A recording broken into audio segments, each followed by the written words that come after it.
You're listening to DraftKings Network.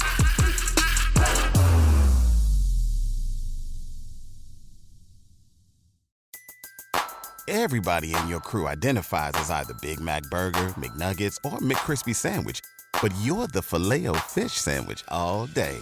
That crispy fish, that savory tartar sauce, that melty cheese, that pillowy bun. Yeah, you get it. Every time. And if you love the Filet-O-Fish, right now you can catch two of the classics you love for just $6. Limited time only. Price and participation may vary. Cannot be combined with any other offer. Single item at regular price. Ba-da-ba-ba-ba. This is the Dan Le Batard Show with the Stugotz podcast.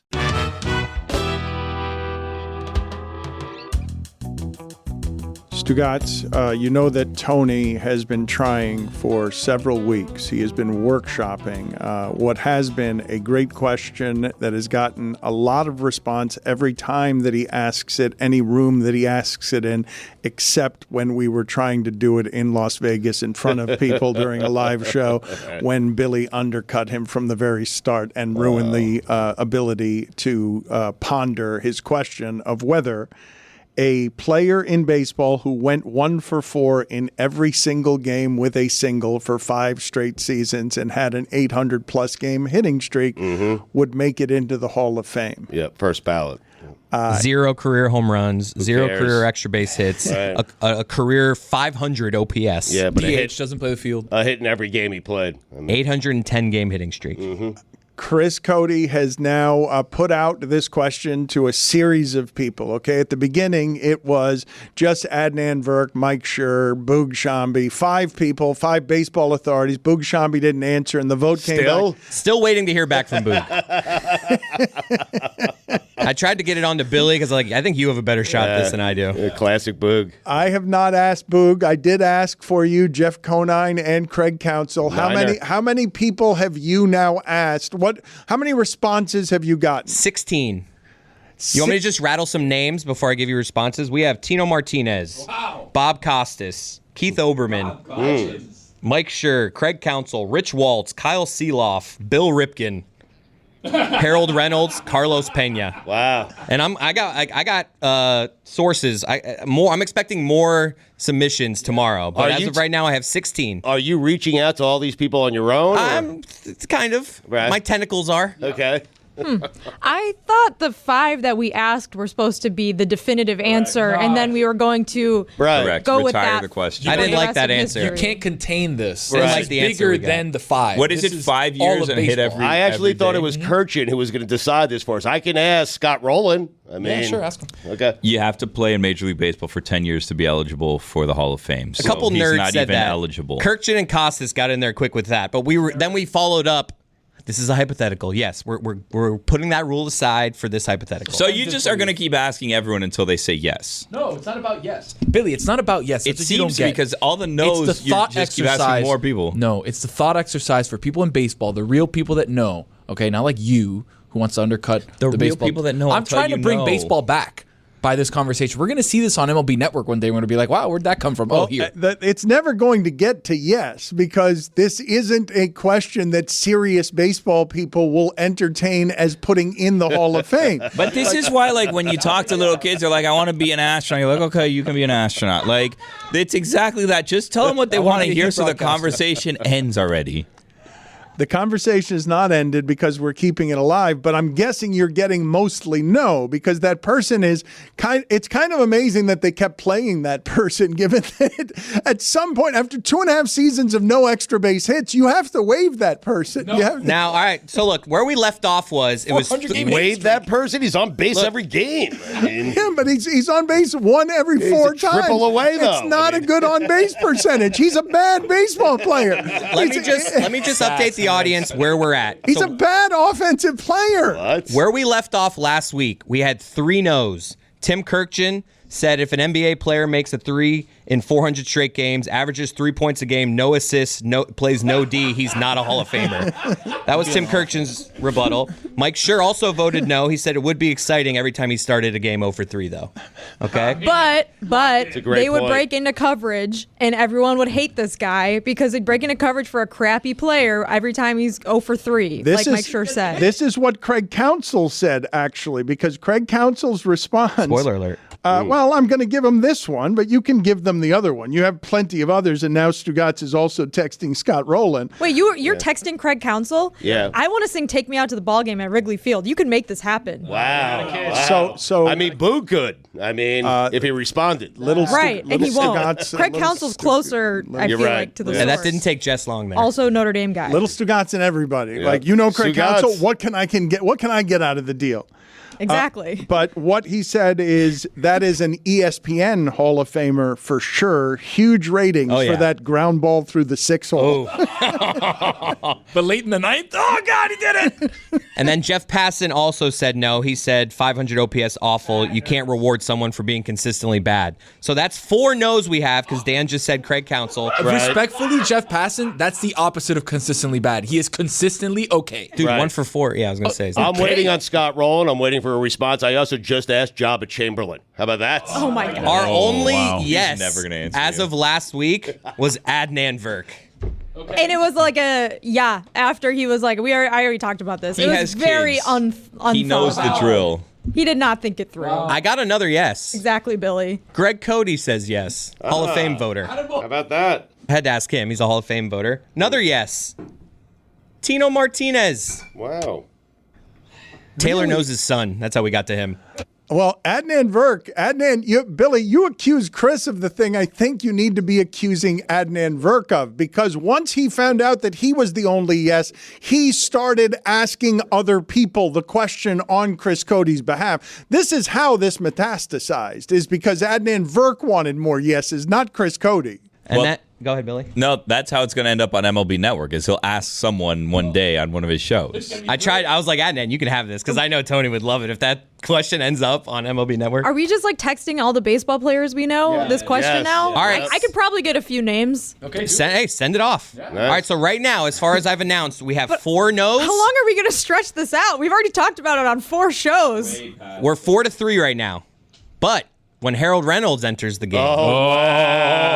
That's a 4th yes. We are tied 4-4. Really?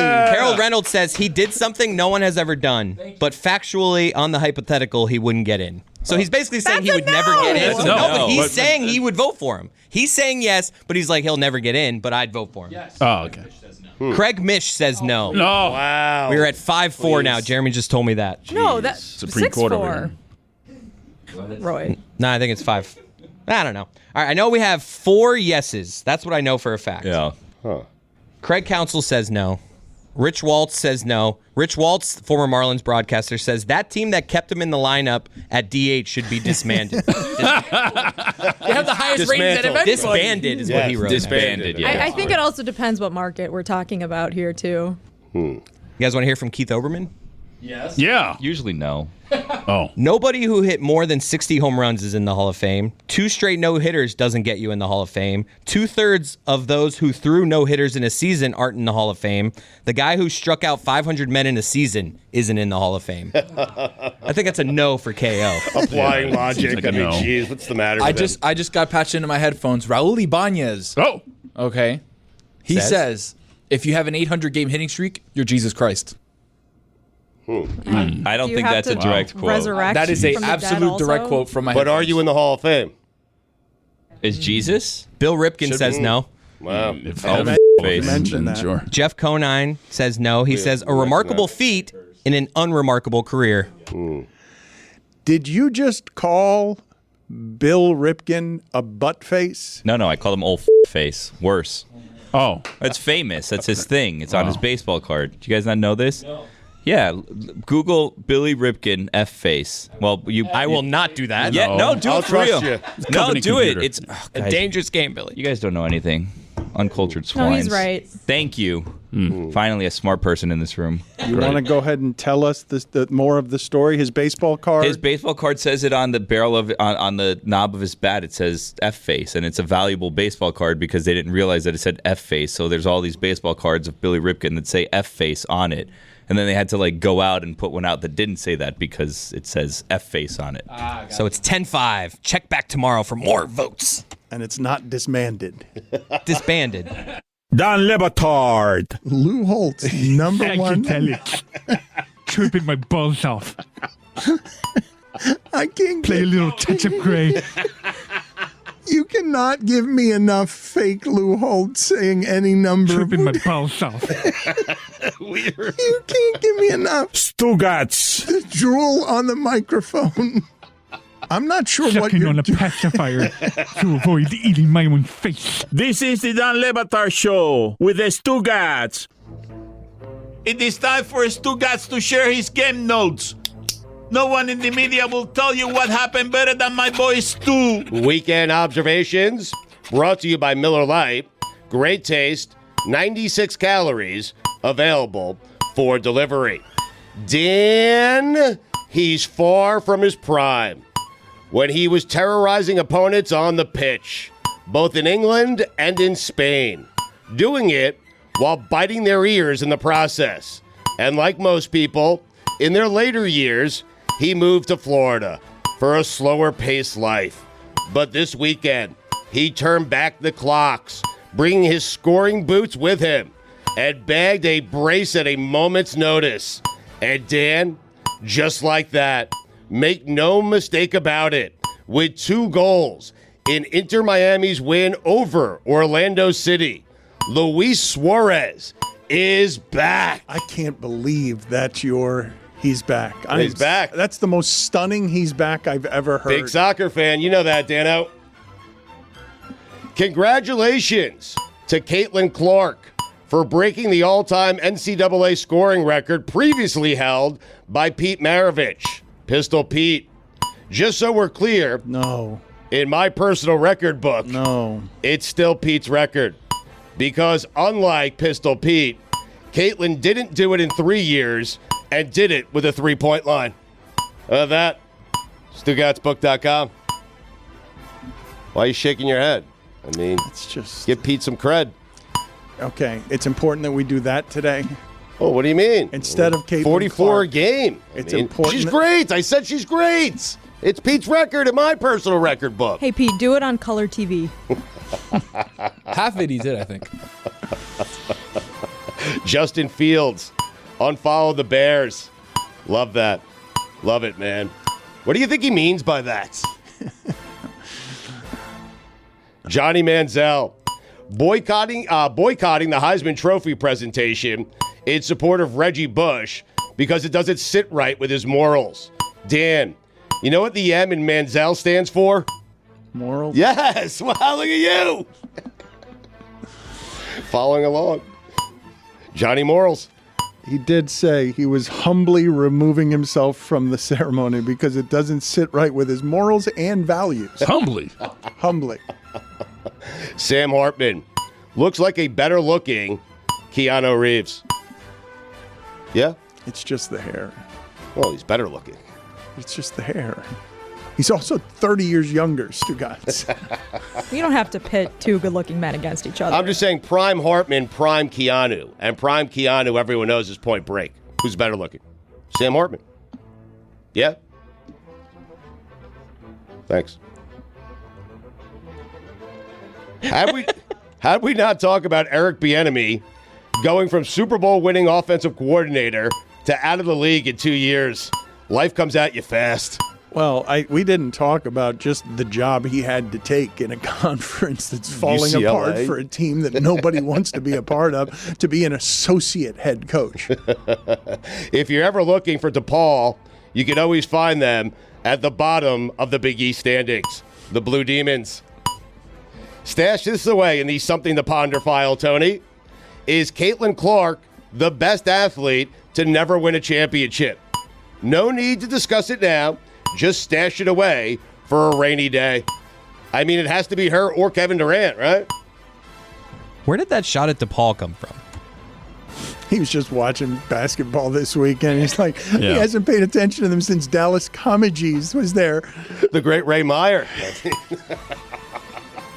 It's the last time they were any good. Some DePaul kid is listening to the show right now like, where did that come from? Unnecessary. It's funny you guys mentioned this because I wrote down, thinking back, I'm not sure why you'd be looking for DePaul. Nobody is ever looking for DePaul.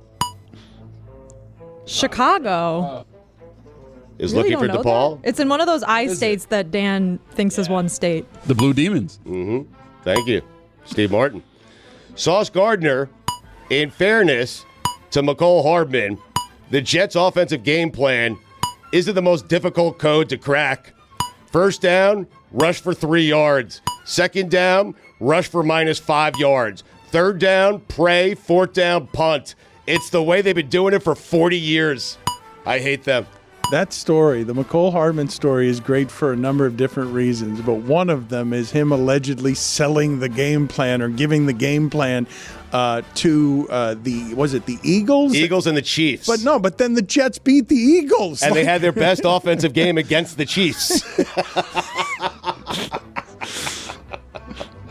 Oh, man. Notre Dame left tackle and projected top 5 pick, Joe Alt, ran a 5-second 40-yard dash at 6 foot 8 inches and 321 pounds. They're not making O-linemen like they used to, Dano. How? I know. The Knicks winning on the road in Cleveland without Jalen Brunson, OG, I can't pronounce his last name, and Julius Randle. Gritty win behind 28 points from the Italian kid from Delaware, Dante DiVincenzo. It's funny to like 12 people. You're one of them.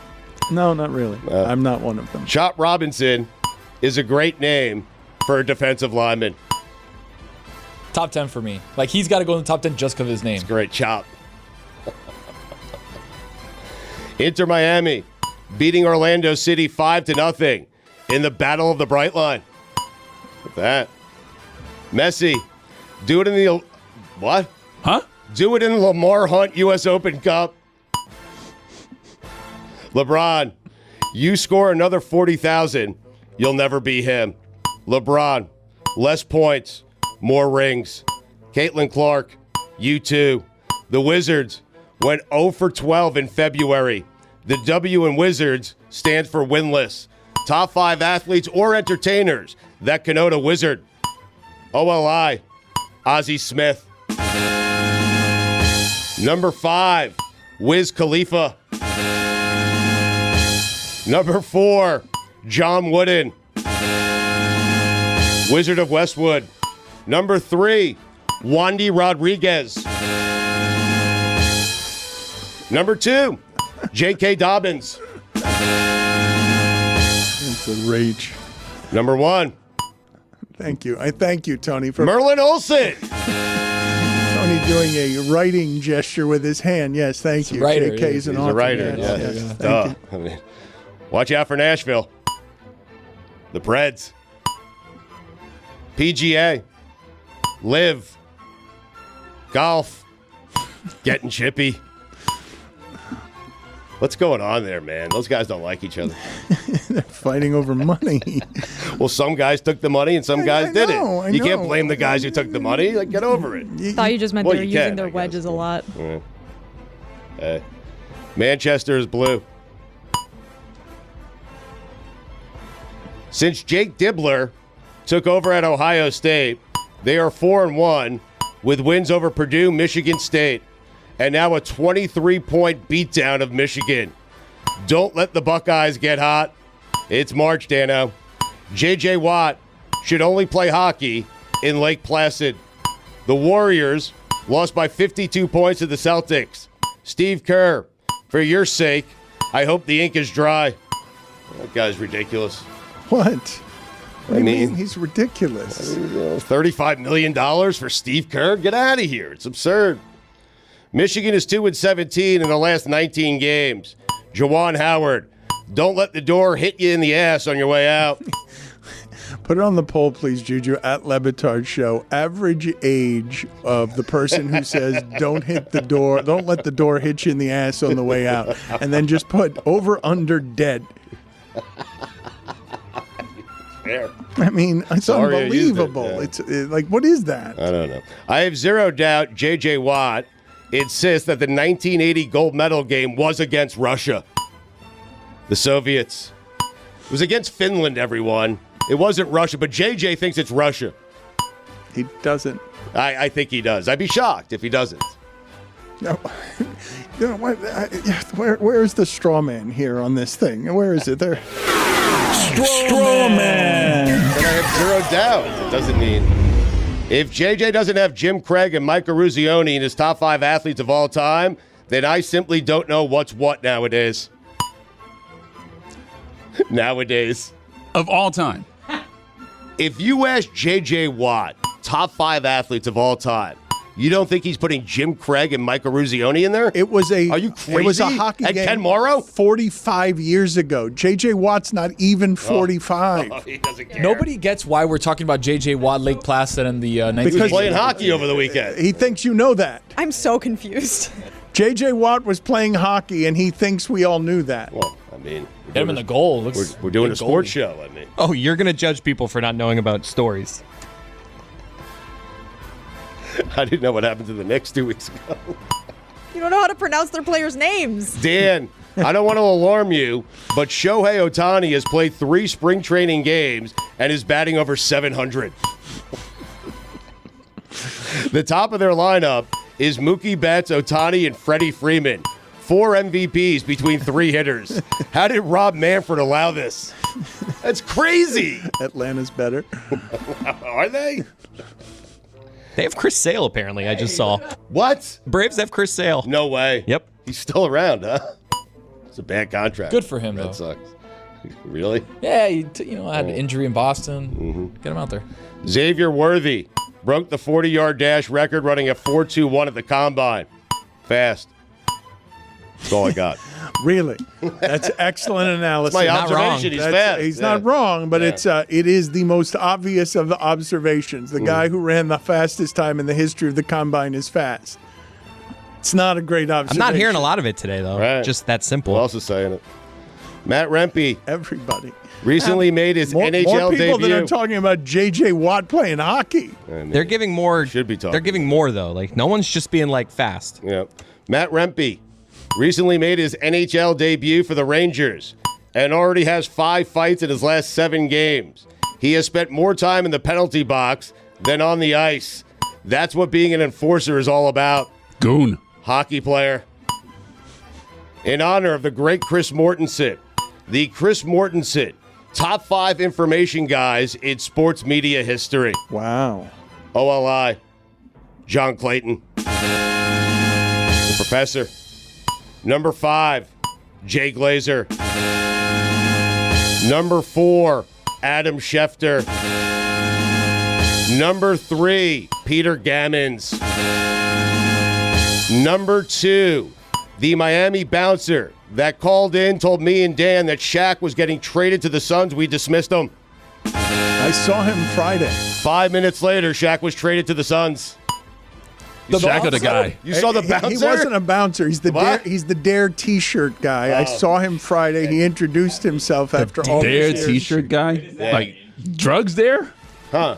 Like he invented the Dare T-shirt? No, or he was handed it wearing out? the day that he broke the story, the single greatest story this show has ever broken, because we haven't had a bigger one unless it's my engagement.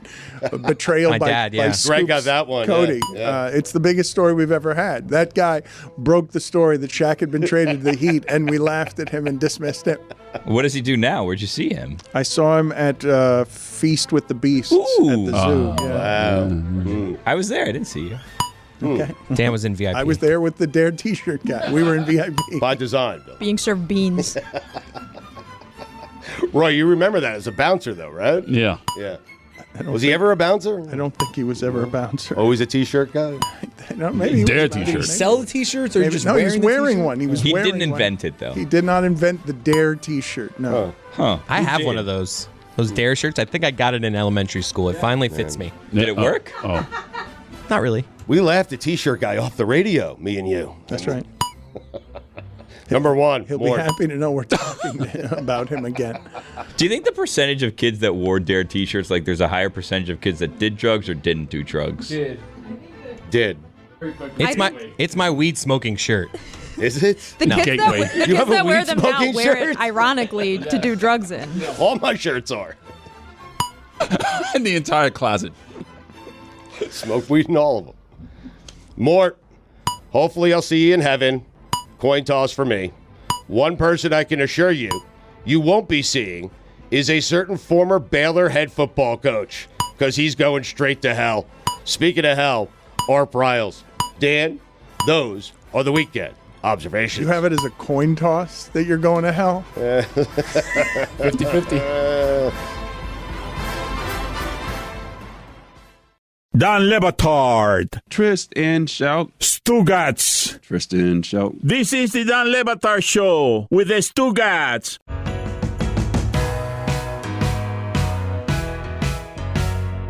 We will bring in Jemele Hill in a second, but our Iowa correspondent, who's not even working today, is insisting on coming in here and cheerleading. I think she might have some objections to some of the opinions you've had today. What? I heard you during the break saying we have not reached equality until I can say Caitlin Clark's a choker for not winning a championship. Am I wrong? So, Lucy, that's right. That's where he started. That's where he started today. We will get to Jemele in a second, but do we have imaging? We've got imaging. We think. Well, he told me he had imaging. Lucy Rohden, Iowa Correspondent. Have at it, Lucy. Tell us all of your thoughts from yesterday. Yesterday was maybe my favorite moment of like my all-time Iowa fandom. And I know you're thinking, Lucy, you're an Iowa fan. There aren't that many moments. And that might be true. But yesterday was still so high on the list. Just when it started off college game day, you see the crowd. They all have their women's basketball lives here shirts. You're like, oh my God. Maya Moore comes out. Caitlin Clark screams. It was the best moment of my entire life. She was so happy. She was so pure. Then for her to go out, break the all-time NCAA scoring record. All-time. I know there's conversations about NAIA and D2 scores that have scored more than Caitlin. That's not the point of this right now. The point is that Caitlin Clark came in. They beat the crap out of Ohio State. I feel like the score was closer than it actually was. If Iowa plays like that, if Hannah Stolke plays like that, if we see Sydney Folter keep that going, Iowa will win the national championship. We're going to win. We're going to win. Stu, you won't be able to say that anymore because we're going to win. I hope I never have to say it again, to be honest with you. A technical free throw is not the way to do that. Well, she was a little off in the first half. She was trying to do a little too much. Caitlin, she got a little yippy. You saw this ahead of the Kelsey Plum record. You could see that Caitlin was kind of in her head about it. Once, I didn't like the technical free throw, and I also don't think that should have been a technical. However, it doesn't matter. Who cares? Iowa won. She went off, had a great game. Not even her best. I was like, oh, she probably left 15 out there. Still had over 30. That's my girl. I'm so proud of her. How you do it absolutely matters. I'm with Dan on this. I would have missed the tech. I would have. I mean, you would have missed it on Get purpose. in a more traditional way, flashy way. Yeah. Oh, bullshit. Get out of here. I think it works because she broke Kelsey Plum's record on that insane logo 3. She already had that moment. And I hope that Caitlin said, I don't care about the record. I just care about getting the win. And that's why she made her free throws, because she's a team player. How hard was it for Travis Scott to get to that game physically between snow, airports, and travel? Well, I don't know if you've heard about global warming, so it was 60 degrees there. So it was lovely. He was able to get there quite easily. Iowa actually has an airport very close by that's not impossible to fly into. So he probably had a little private jet land in the Cedar Rapids or Iowa City Airport. He came or in. Indianapolis. Or not Indianapolis. Oh, it's just 7 Dan's hours bad. away. It's 7 hours away. They also, by the way, ESPN 4 times called Iowa State and put up Iowa State graphics. That pissed me off. That was not cool. What other thoughts do you have before we give the floor over to Jemele? We just wanted to get you to celebrate for a few minutes. This is such a cool moment. And as an Iowa fan, as a diehard Caitlin Clark fan, take it in, enjoy it. I've been watching her for 4 years at Iowa. I remember when she committed to Iowa. It still doesn't, I'm not used to it. Every time she shoots one of those crazy logo threes, I'm like, why are you doing that? Every single time that I see her vision, I'm like, we're watching one of the greatest to ever do it. We should just enjoy it. We should be there. We should live in the moment. And you know what? Hannah Stuelke, shout out to you. You don't get the praise you deserve, and Iowa will win the national championship if she can continue this. It's all about Hannah. Oh, and look, I got my shirt. Lucy Rohden, Iowa Correspondent. Thank you, Lucy. We appreciate the time. We will not read any of the criticisms that say there's no three-point line or shot clock when Pete played and he used a larger basketball. How is that Caitlin's fault? What does that have to do with her? What is she supposed to do about that? I ran the math really quick. It looks like at 19.9 three-point line, Pete would have shot 13 three-pointers a game and averaged 57 points per game. Okay, we don't want to do that. Get out of here. He did that outside the imaging. Get out of here. Lucy, good talking to you. Thank you. We'll see you later this week. Iowa's going to win the Natty. Everybody write it down. Put money on it. Lucy Rohden, Iowa Correspondent. Yeah, you mentioned that. Thank you. Jemele, what are your thoughts here? Because it is quite the phenomenon. It is a fairly, you've spent a lifetime covering sports. We haven't seen anything like this before. No, we haven't. But let me just say real quick, God bless you, Lucy. God bless you. Don't let this industry take this unbridled enthusiasm that you feel right now. How you feel right now witnessing this as a student journalist, keep this feeling with you forever, because they will try to destroy it. They will try to beat you down. Keep it, Lucy. Keep it. Anyway. Just thought I should. No, you're so right. No, she's wrong. She's not a student journalist. She's a professional. But she's got the enthusiasm. I thought she was a student journalist. I'm so sorry, Lucy. I didn't mean to disrespect her resume. I'm an ass. Bad. She graduated. It might have been the imaging. She graduated. Okay, I thought she was a student journalist. But she has the enthusiasm of a student journalist, and you are right, as a grizzled veteran, to notice that the business will eat her up and chew her out. She will not sound like that 15 years from now, just dealing with us. Yeah. No, she won't sound like that at all. In fact, she will sound just how I'm about to sound right now in about 2 seconds when you guys cue the neighborhood friendly race lady music. I will sound just like Hitler will sound 15 years from now. Your friendly neighborhood race lady. We're not there yet, though. We're not going. I'm worried how she's going to sound next year without Caitlin Clark on her team, to be perfectly honest with you. Because then she's just going back to rooting for Iowa. It's true.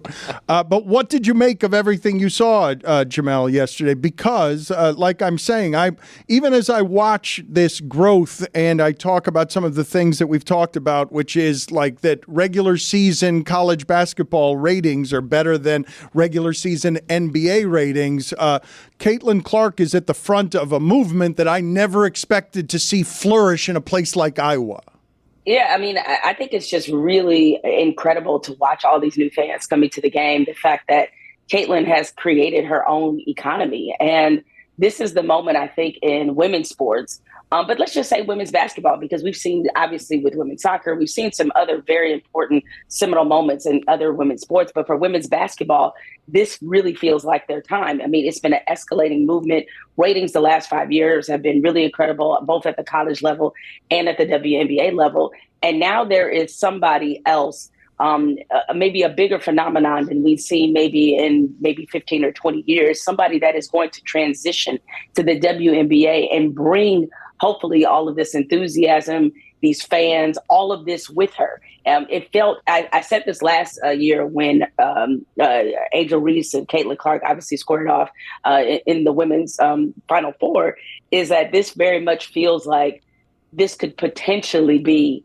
the Larry Bird, Magic Johnson kind of moment, if you will, in the sense of that something that was so special at the college level transferred over to the professional level, and it changed the NBA forever.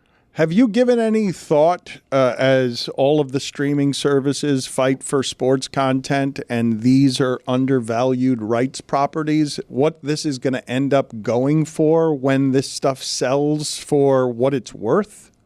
Yeah, it's grossly. It's a huge bargain right now. I think women's sports, especially women's basketball, if you think about it. And all I ask people to do as they're constantly ramming the women's game up against where the men's game is in its current form is to look at the same measure of time of when men's sports started to take off, like how long that took. It usually took 2, 3, sometimes 4 decades for it to really solidify and come together. And I think this is what you're starting to see the evolution of now, all the hard work, the fact that a lot of these women had been in this game and been committed to this game when there wasn't the type of payoff that you're seeing Caitlin Clark have now. There was something, even though this was a great moment, Dan, I have to be honest, there was one small bit of it that was sad. And this is where the conversation takes a turn. I saw something that Lynette Woodard said. Now, Lynette Woodard, one of the greatest players in women's history. And when she played in college, it was still under the AIAW, which was the governing body for women's sports before the NCAA began to include women's sports. So quick history lesson, everybody. Not until the early 80s did the NCAA actually include women's sports. So they had their own separate governing body, of which Lynette Woodard had the record for a large school, the scoring record for a large school. And she said that if it wasn't for Caitlin Clark, people wouldn't remember her. And that made me really sad. And because the unfortunate downside, if you want to call it that, to Caitlin Clark's success, she's so great. She deserves all this attention. The Nike ad was phenomenal. But it also makes you understand the erasure that has happened in this game. And Lynette Woodard, again, I said she holds the large school scoring record. Pearl Moore actually holds the lower school scoring record for the AIAW, which was 4,061 points. None of these scoring records are included with the NCAA. And that's the shame of it, is that they didn't transfer over the scoring records. And I'm not saying that diminishes in any way what kind of player and what kind of performer and what kind of talent that Caitlin Clark is. But when people are talking about who she's doing this on the shoulders of, a lot of it is Black women whose, frankly, legacies have been erased. And so I hope this is an opportunity, a teachable opportunity for people to understand the people that came before them. And so when you hear someone, I know she got into a lot of trouble, but when you hear Cheryl Swoops talking about and trying to contextualize what Caitlin Clark has done, she's probably thinking not only about herself, but all these other women who have come before her that have had their legacies pushed aside and erased, because that's just in many ways how sports fans are programmed to do when it comes to women's sports. So I hope this is a good opportunity for people to learn more about the great players that have preceded this moment. I don't know if that, I hope the same thing, but I don't know if that's happening at all, because I think the coverage of women's college basketball this season has completely ignored the fact that South Carolina just had their second back-to-back undefeated season. They haven't lost at home in 3 or 4 years. Damn. And they're the best team in the country right now, ranked number 1, undefeated, 27-0, haven't lost an SEC regular game in years. And I feel like they're getting no national attention. And I think part of it has to do with the fact that we, as an entire sports media industry, don't cover women's sports very well to begin with, and also the jobs keep shrinking more and more too. But I'm wondering, Jemele, how you feel about that, and the fact that it feels like, yes, we're talking about women's basketball more, but it's mostly just Caitlin Clark in Iowa. Well, if you recall, and I'm so glad that you brought that up, if you recall a couple years ago, Paige Beckers, the obviously outstanding player for UConn, she gave her ESPY speech because I think she was awarded Female Athlete of the Year. During her speech, she made a point to recognize the fact that the entire sport, and even the sport in the moment of where it was in that particular time, was a sport that was built off the contributions and the effort and the commitment of Black women. That's not to diminish what white women have done. I have had these conversations with Black women who have played basketball, who currently play basketball, and with some who coach basketball. And they don't begrudge, and I don't want to collectively speak for all of them, but one thing that we have certainly talked about in the last few years is how there are certain machines that get behind certain players and not others. You wouldn't know, looking in many ways at women's basketball, to know that A'ja Wilson is probably the best player in the world. And you probably wouldn't know that. And you look at her success, you can now add a New York Times bestselling author to it. But these machines, I have to be honest, a lot of times, not saying it's strictly the time, a lot of times they do follow white players. And there is this worry and this concern that a lot of the phenomenon is being built specifically around certain faces for certain reasons. And so that's why Paige Becker's, her speech a couple years ago was very meaningful, and it meant a lot to a lot of the players who are playing in the game who see this kind of happen.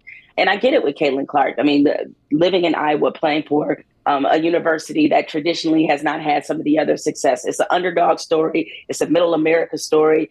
And she is playing the game in a way we have never seen a woman play the game that represents where we are in the modern form of basketball. She's Steph Curry in so many ways. And while there is this phenomenon there and swirling and bubbling and creating this tornado of events, I think it is I don't think it diminishes or takes away from her success at all to say, wait a minute, how did we get here? And what does this really mean?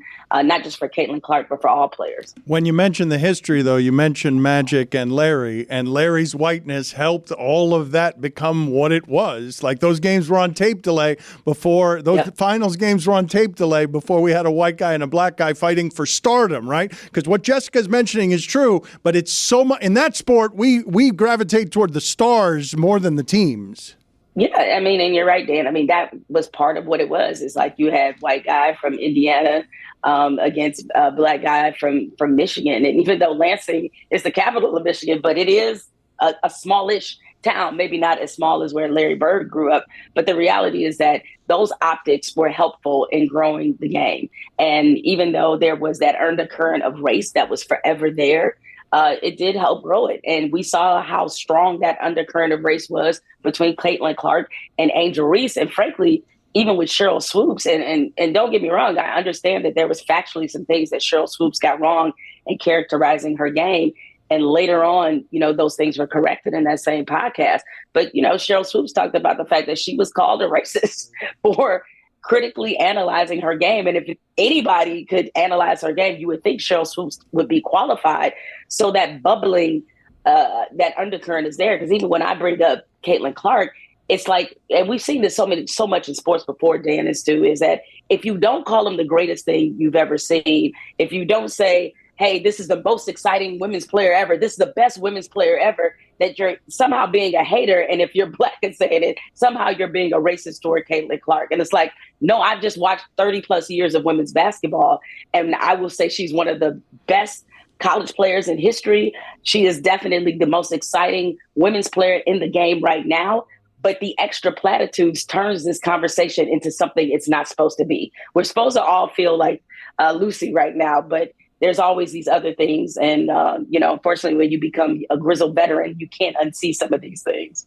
It's true. It's like you want, I think the Caitlin Clark conversation should happen, but also it would be great if the rest of the sport got some coverage, at least like a little bit. I feel like this season has been so focused on it, which then, like you said, it adds to this feeling of like, you don't want to take anything away from it, but you wish there was just more. Like, I wish there was just more of it nationally. And you could tell in the analysis too. And that's another part where it's clear that there needs to be some growth in this game, is that you're having a lot of people chime in who have not watched beyond maybe Caitlin Clark in Iowa, beyond maybe the last couple of years. And so you also see sort of this vast hole in terms of who is talking about women's sports. Certainly there's a lot of incredible female analysts, but Caitlin Clark, her success hasn't gotten a lot of them positioned to talk about Caitlin Clark, even though they've been talking about women's basketball for a long time. People are by default looking at the men to contextualize what is happening. I mean, God bless Shaq. I know, when he said that she was the best women's player in history, and I'm like, dude, I mean, Cheryl Miller's still here, right? Like, I'm not saying that those conversations shouldn't be had, but that's what's happening, is that people are going to Shaq. They're going to, men who certainly watch the game, but the women's game, while all still basketball, it's a different game. And I think we need more people to be able to analyze this game properly, who are women who have been doing this for a long time. That was your friendly neighborhood race lady. Was there any moment for you cooler yesterday than the way Caitlin Clark squealed when she saw the Pioneer? She saw Maya Moore. I don't know if she thinks she's better than Maya Moore, but she saw Maya Moore and was delighted by it. Yeah, that was an amazing moment. And that's about, this torch that has passed. I mean, You think about Maya Moore's age and why she left the game. Maya Moore should be playing right now. But I thought that was great to see, and great to see Caitlin acknowledge somebody who's been obviously a tremendous influence on her career. And again, this offers an entry path and an entryway for those who are just now discovering women's basketball because of Caitlin Clark. I don't begrudge you. I'm not going to do you how sometimes soccer fans will do new fans that come to their sport and just totally haze them the entire time. Welcome, and I'm glad you're here. But while you're here, make sure that you look through those archives to see some of the women who have done it before. See you later, Jemele. Good talking to you. All right. Everybody in your crew identifies as either Big Mac Burger, McNuggets, or McCrispy Sandwich. But you're the Filet-O-Fish Sandwich all day. That crispy fish, that savory tartar sauce, that melty cheese, that pillowy bun. Yeah, you get it. Every time. And if you love the Filet-O-Fish, right now you can catch 2 of the classics you love for just $6. Limited time only. Price and participation may vary. Cannot be combined with any other offer. Single item at regular price. Ba-da-ba-ba-ba.